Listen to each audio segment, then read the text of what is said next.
Hola chicos de la facultad, aquí estamos de nuevo en una gran entrevista con otro increíble invitado. El día de hoy nos encontramos con el doctor Yusef Sarkis Mobarak, este doctor en física, este, Sí, en física, doctor en física.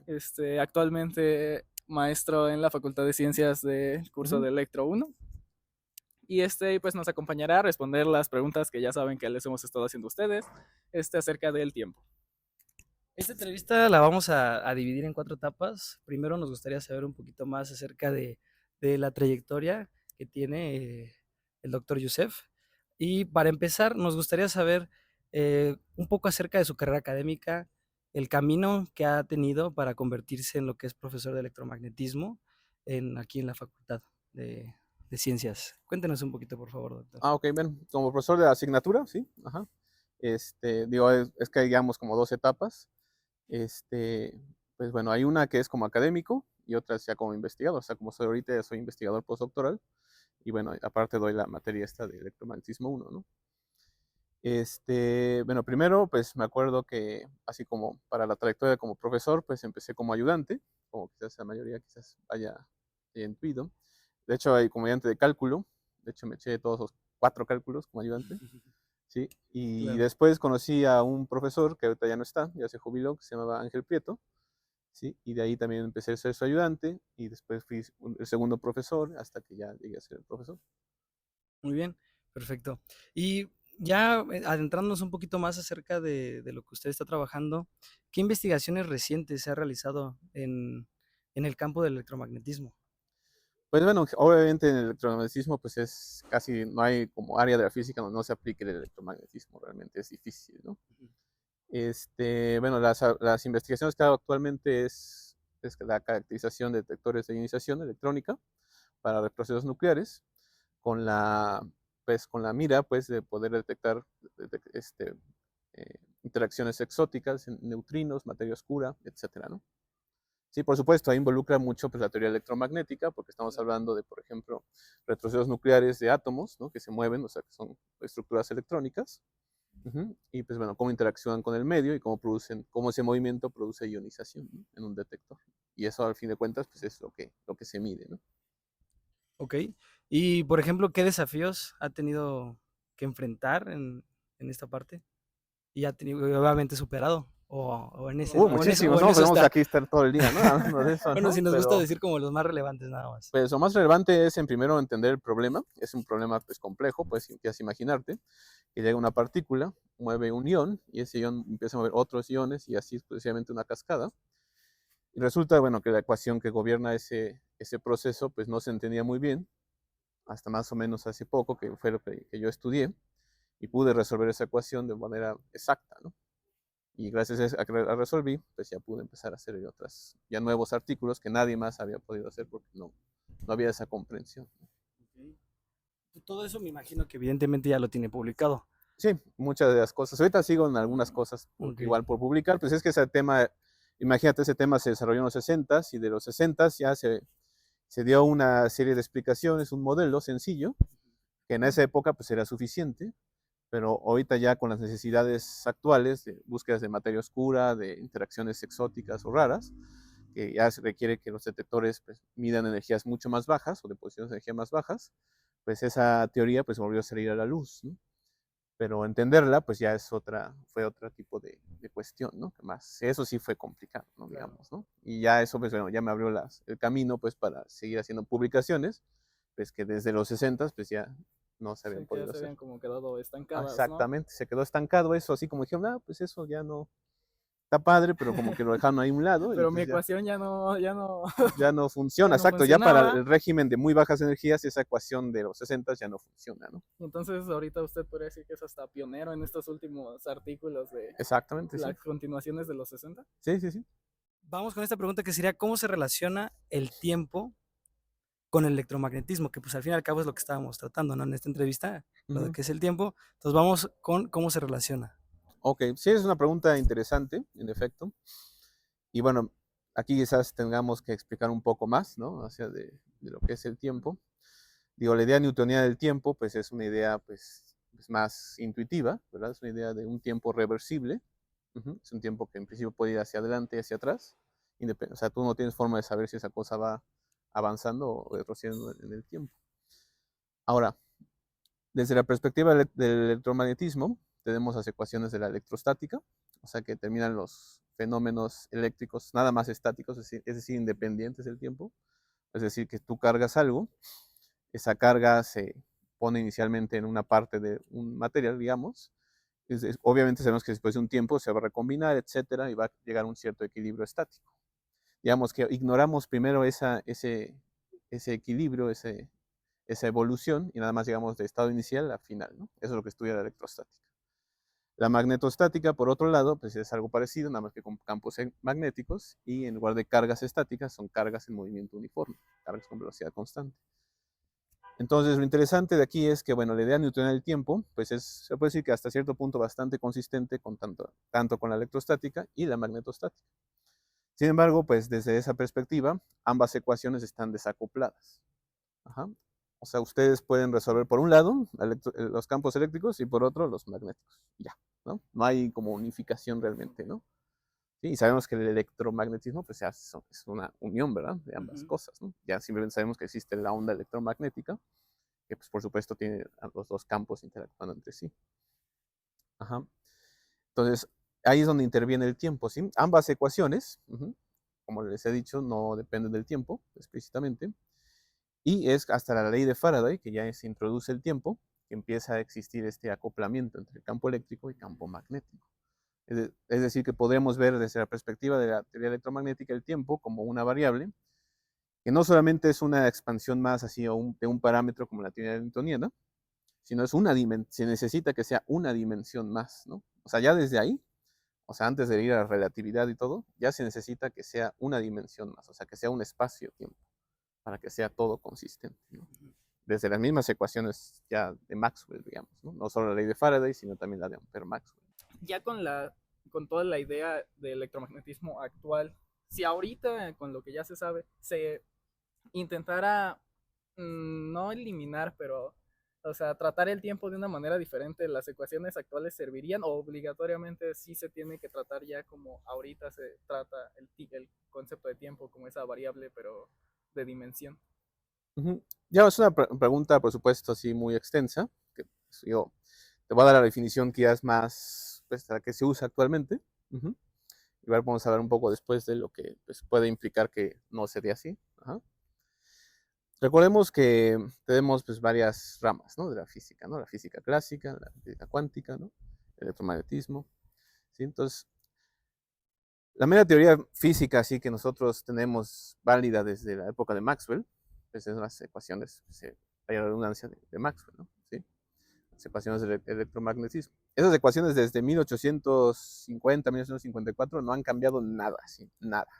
O sea, llevan 150 o más, ¿no? 170 años, casi 200, sin que haya ninguna mínima modificación. Es más, no hemos encontrado evidencia de que tengan que ser alteradas de ningún modo, ¿no? Por supuesto, esas ecuaciones tienen que ser compatibles con la mecánica cuántica y con la mecánica clásica. ¿Cómo se hace eso en física? Digo, sin entrar en muchos detalles, hay un procedimiento que se llama principio de invariancia de norma, que nos permite unificar la mecánica cuántica con el electromagnetismo, es decir, ponerle a la mecánica cuántica interacciones electromagnéticas. Entonces, la mecánica cuántica en sí, si uno ve los axiomas, pues son axiomas de partículas libres que no interaccionan, o sea, tú no podrías ver, ¿no? No son físicos, ¿no? Tú dices, bueno, ¿cómo puedo verlo? Ah, bueno, por medio de una interacción electromagnética. O sea, añado, digamos, sin entrar ya en mucho detalle. Igual lo mismo con la mecánica clásica, y tenemos una teoría unificada, ¿no? Entonces, digamos, de una manera, esa idea del tiempo, pues se va contagiando con las otras, entonces, con las otras ramas, con la mecánica cuántica y con la física clásica. Quizás, digo, la mecánica cuántica ofrezca perspectivas un poco más exóticas, un poco más, que podemos explayar un poco más, pero en esencia está correlacionada con las mismas ecuaciones de Maxwell, ¿no? O es más la idea del espacio-tiempo. O sea, en general, pues por lo que es, o sea, dejando a un lado las interpretaciones que se podría dar en la cuántica, pues sí, el tiempo ya, como se dice, ya las ecuaciones de Maxwell ya están establecidas y no muestra que se haya podido, que haya ni siquiera un camino por donde se necesitaría cambiar, ¿no? O sea, hasta ahorita no han estado perfectas y... Bueno, hay gente que propone que haya, o sea, que se cambien, pero no, o sea, ya son modelos matemáticos, ya sea una propuesta de una física, por ejemplo, las acciones, ¿no? Las acciones es el típico candidato a materia oscura, que en efecto propone cambiar las ecuaciones de Maxwell, ¿no? Ahora que hemos visto acciones, pues no. Entonces, si no los vemos, pues ahí sí, no hay necesidad, ahí se queda, exacto. ¿Cómo se mide el tiempo en relación con la velocidad de las ondas electromagnéticas? Ajá. Ahora, el tiempo exacto, vamos a pasar a esa parte. Ya teniendo las ecuaciones de Maxwell, tenemos un espacio-tiempo. De ahí podemos deducir la ecuación de onda, por supuesto, deducir que existe la velocidad de la luz, o sea, la velocidad de las ondas electromagnéticas. Es una velocidad que bien en la misma deducción está más o menos implícito, es independiente de cualquier sistema de referencia inercial, ¿sí? ¿Ok? O sea, digamos, a diferencia, y eso es algo muy poco intuitivo en el sentido de que, bueno, nosotros sabemos que si uno va en un coche, ¿sí? Y uno va en otro coche, la velocidad es relativa, ¿verdad?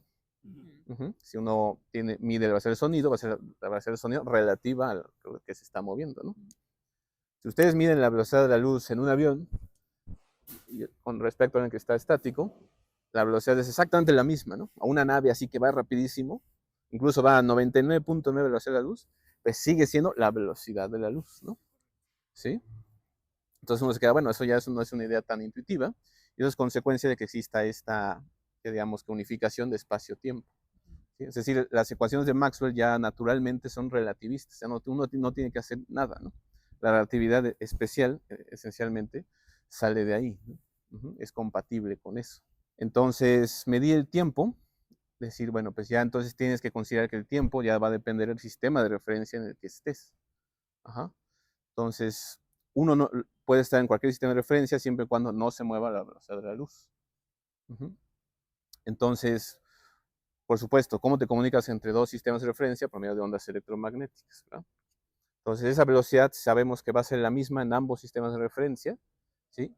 Y por medio de las transformaciones adecuadas, que se llaman transformaciones de Lorentz, podemos establecer la simultaneidad entre dos eventos en ambos sistemas de referencia.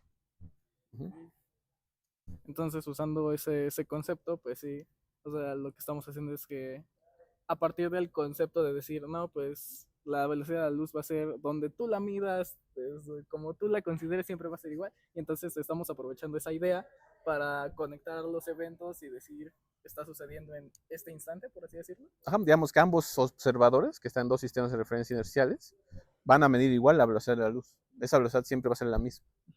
Esa es la constante, ese principio, sí. Okay. ¿De qué manera los cambios en los campos electromagnéticos influyen en la forma en que medimos o percibimos el tiempo en distintos contextos? Que creo que va un poco relacionado al anterior. Ajá, exacto. O sea, ahí es sí decir, bueno, por supuesto hay transformaciones que te pasan de un sistema de referencia inicial a otro, también para campos electromagnéticos, ¿sí? Entonces, la típica idea, por ejemplo, de una carga puntual, que pues, es así, ¿no? Radial, ¿no? Entonces, si tú la ves de una perspectiva de que alguien que se mueve muy rápido, en lugar de que sean líneas así radiales, las líneas empiezan así a planar, digamos, ¿no? Entonces, el campo eléctrico, por supuesto, se deforma, y el magnético también, ¿no? ¿Sí? Entonces, de esa perspectiva decimos, bueno, pues igual hay una lógica y unas transformaciones que te permiten pasar igual de un sistema de referencia a otro, ¿no? Estas ya son preguntas acerca de bueno, de los que los alumnos pusieron en el grupo de la facultad y que querían que ustedes como doctores nos respondieran. La primera sería, ¿cómo ha cambiado nuestra comprensión del tiempo desde la teoría de la relatividad de Einstein? O antes. O antes, que sí, es lo que nos comentaba antes de iniciar la entrevista. Sí. No, pues muchísimo. Igual eso, digamos, para ser breves, digo, desde el tiempo newtoniano, en donde pues, se establecía que una ley de acción a distancia, una fuerza, como la fuerza de gravitación de la perspectiva newtoniana, pues ese era un tiempo que se veía como un parámetro de una curva que evolucionaba linealmente, ¿no? Esa es la idea quizás más común, ¿no? ¿Sí? Después está esta idea que les expliqué ya de esa perspectiva electromagnética. Y si, bueno, ya nosotros también nos agarramos un poco de la cuántica, está la parte de la antimateria, por ejemplo, ¿no? La antimateria viaja hacia el pasado, ¿no? Es una perspectiva, ¿sí? Es una perspectiva de Feynman. Justamente los diagramas de Feynman, uno dibuja una partícula que va hacia el futuro y la antipartícula va hacia el pasado. Claro, a eso nada más a nivel de partícula. No hay que tampoco explayarse, decir que nuestro mundo va a ir al pasado. No, eso ya es mucho más complejo, ¿no? Eso es a nivel nada más de interacciones así fundamentales, ¿no? Y si todavía nos vamos más allá todavía, o sea, hay una formulación de la mecánica cuántica que es equivalente a la ecuación de Schrödinger, que se llama la integral de caminos, de todas las historias posibles, que también fue desarrollada por Feynman, que involucra todas las trayectorias posibles de una partícula que va de un punto A un punto B. Y todas las historias me refiero no solo espaciales, sino del tiempo. Así, por ejemplo, si yo te lanzo a ti una pelota, o sea, la trayectoria va de mi mano a tu mano, digamos, ¿no? Esa sería la trayectoria clásica. Desde esa perspectiva, en principio, hay una probabilidad muy, muy efímera de que esa pelota haya llegado a la luna, dado dos vueltas y regresado a tu mano, ¿no? Okay. Por supuesto, es una trayectoria súper improbable, pero no es cero, ¿sí? Entonces, por eso se llama la integral de todos los caminos, que involucra también pues, todas las historias, ¿no? O sea, todas las evoluciones del tiempo, ¿no? Entonces, digamos que la partícula cuando va de un punto a otro, está teniendo pues todos, o sea, tú puedes entenderlo también como que está interactuando con todo ese mar de posibilidades, ¿no? Y al final, pues tú puedes deducir la ecuación de Schrödinger a partir de ese principio, de esas ecuaciones, etc. Es una perspectiva que sirve más que nada para hacer cálculos más de forma un poco más sencilla, que fue la razón por la cual le dieron el Nobel esencialmente a Feynman, ¿no? O sea, realmente no es nada nuevo, ¿sí? O sea, nada más es una reformulación. Okay. Que yo haya, o sea, hasta donde me da mi conocimiento, o sea, en esos casos lo que sucedía era que todas esas posibilidades tan extrañas y tan exóticas, como que se anulaban, y entonces lo que pasaba era que de ahí nos íbamos acercando más a la teoría clásica, ¿no? A la trayectoria de la pelota, ¿no? Pero podría explayarse un poco más en esa teoría.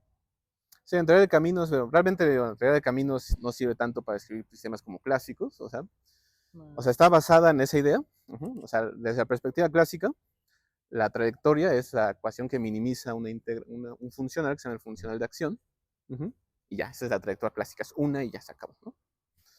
Desde esa perspectiva, pues, la más probable es la clásica. Es como si, digamos, tuvieras un dado sesgado, ¿no? Y dices, bueno, tienes un dado que en el número 2 tiene un peso de plomo, entonces tiene más posibilidades que salga el 2, ¿verdad? Entonces, si tú tiras el dado, pues apuestas al 2, pero no siempre va a salir 2, ¿no? A veces puede ser que salga 3, ¿no? O otra cosa, ¿no? Entonces, lo mismo pasa a nivel cuántico, o sea, digo, lo más probable es que sí siga la trayectoria clásica, pero puede, digamos, o sea, pues diverger un poquito. Entre más diverja, pues más improbable va a ser. Así que las trayectorias están ponderadas por una probabilidad. Entonces, esa trayectoria loca de la Luna, pues claro, o sea, está muy, muy, muy improbable, pero en principio está. O sea, lo interesante quizás de esto es que está ahí, ¿no? O sea, no se excluye esa trayectoria, ¿no? Pero entonces si cualquier posibilidad no va a ser cero, o sea, ¿hay alguna limitación para decir que algo puede pasar entonces? Sí, desde esa perspectiva, no, ¿no? O sea, por eso la mecánica cuántica en ese sentido es tan extraña, ¿no? Quizás, ¿no? Por eso decía mismo Feynman que en realidad nadie entiende la mecánica cuántica, ¿no? Y quien la entiende es quien no la entiende. Exactamente. Bueno, y para finalizar la pregunta de los alumnos sería, ¿por qué el tiempo parece avanzar en una sola dirección y cómo esto se relaciona con la entropía? Bueno, si yo pudiera resolver esa pregunta, ya me darían el Nobel, ¿no? Así que ya les puedo decir nada más así en qué consiste más o menos el problema, cómo se traduce ya en términos más concretos, ¿sí? Eso está relacionado, como les dije, o sea, la materia para nosotros a nivel de partículas pues va hacia el futuro y la antimateria va hacia el pasado. Entonces, uno puede decir, bueno, cuando está esa pregunta, decir, bueno, pues esencialmente, ¿por qué domina en nuestro universo materia que antimateria? O sea, la antimateria, pues solo en situaciones exóticas pues, está ahí, ¿no? Pero realmente a nivel porcentual es súper efímera, no hay nada casi, ¿no? ¿Sí? Entonces, es una cuestión que pues no entendemos porque en el modelo estándar, pues, al menos como lo entendemos hasta ahorita, todo es simétrico, ¿sí? Entonces, no habría razón, al menos así a priori o de forma trivial, pues, o directa, para decir que una de las dos va a estar por encima de otra o va a tener unos procesos más favorables, o vamos a tener un universo con materia y otros de antimateria o viceversa, ¿no? O sea, en principio el universo tendría que estar así como que ser un mar de energía que se está convirtiendo en materia y antimateria todo el tiempo, así, ¿sí? Y estaría ahí, no habría nada, por supuesto, no habría ni planetas, nada, ¿no? O sea, estaríamos ahí, una sopa de partículas creándose y destruyéndose cada vez así, inflándose en el tiempo, ¿no? Esa es de la perspectiva desde por qué fluye hacia adelante. Entonces, todavía pues no sabemos eso, ¿no? Entonces necesitaremos encontrar en principio nueva física, una nueva interacción, una nueva partícula que viole, ¿sí? Lo que se llama la paridad o o el teorema de paridad carga-tiempo, o algo así. Hay varias alternativas, ¿sí? Para que, pues bueno, ¿no? O sea, se pueda explicar por qué tenemos un universo dominado por materia a uno de antimateria, ¿no? Uh-huh. Desde la perspectiva que decías de la segunda ley, bueno, esa es un poquito más entendible. Ahora, entre comillas, acuérdense, la segunda ley es entre comillas, o porque uno puede decir, bueno, que es una ley, ¿no? Es estadística. Uh-huh. O sea, claro, a nivel macroscópico, pues es muy, muy improbable que un hielo se haga más frío, absorba calor de algo caliente y lo caliente se haga más caliente, ¿verdad? Eso es en principio posible, igual como el camino de la luna, pero pues casi en toda la historia del universo quizás no pase, ¿no? Uh-huh. Entonces, desde esa perspectiva siempre decimos, bueno, que a nivel macroscópico, pues las posibilidades estadísticas para tener un sistema de microestados, o sea, un sistema microscópico, nos dé el mismo sistema macroscópico, pues siempre va a aumentar, es decir, la entropía, ¿no? Uh-huh. Entonces, desde esa perspectiva podemos entender un poco el tiempo, decir, bueno, entre más rápido cambia la entropía, pues podemos quizás percibir que el tiempo va cambiando más rápido, ¿no? Como que tener una unidad de percepción más que nada, ¿no? Y entonces podríamos usar tanto esta interpretación de la segunda ley como la que usted nos estaba comentando de este universo de materia ordinaria. Entonces, si se investigara por ahí, ¿cree que sí podríamos intentar acercarnos un poco más al concepto de tiempo? Sí, o sea, digamos, a nivel macroscópico quizás sea suficiente, ¿no? Para las cuestiones, digamos, se puede decir que normales, ¿no? De nuestra vida cotidiana. La segunda ley, pues baste, ¿no? Ahora tú te puedes preguntar, bueno, ¿qué pasa dentro de un átomo, no? Ahí el tiempo, ¿qué? ¿No? Entonces tú dices, bueno, la ecuación de Schrödinger en principio, pues también depende del tiempo. Sin embargo, es una función de onda, es un ente, o sea, es algo abstracto que no puede medirse físicamente directamente. Sin embargo, es determinista. O sea, la evolución de la función de onda sí sigue un patrón determinado. Eso sí. Ajá. Sin embargo, esa evolución, pues nosotros no la podemos ver de forma directa. Eso es lo que sucede, ¿no? ¿Sí? Entonces, ya nada más desde esa perspectiva, nada más queda la cuestión esta de por qué existe esta simetría de materia y antimateria, ¿no? Porque decimos, bueno, ya desde la ecuación de Dirac, pues tenemos la materia y la antimateria, ¿no? Que va hacia el pasado, ¿no? Entonces, mientras estemos al nivel macroscópico, quizás podemos entender que cuando el tiempo pasa muy rápido para nosotros es porque quizás no estamos pasándola bien, nos estamos divirtiendo, ¿no? O sea, hay muchos procesos quizás en nuestro cuerpo, ¿no? Que aumentan la entropía, vamos a quizás a verlo desde esa perspectiva. En cambio, si uno está aburrido sentado en un banco esperando un turno así de 20 minutos, el tiempo pasa así lentísimo. Dices, ay Dios, ¿no? Esto sí, y no puedes ni ver el celular porque en el banco no puedes. Entonces pasa lentísimo, ¿verdad? ¿Por qué? Porque quizás sus procesos están más quietos, tienes menos cambio de entropía, ¿no? Claro.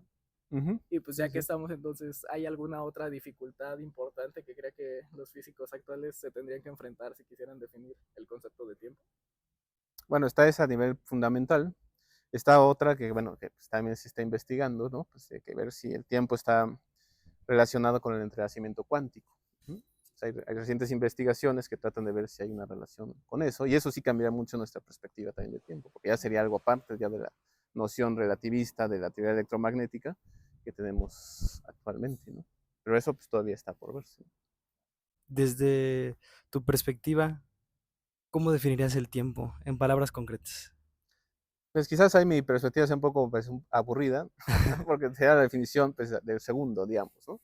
Es para mí como físico, pues, ¿qué es el segundo? Pues ya está definido por el decaimiento hiperfino del átomo de cesio, cesio 133. ¿No? Son un número ahí de oscilaciones y ese es el patrón, ¿no?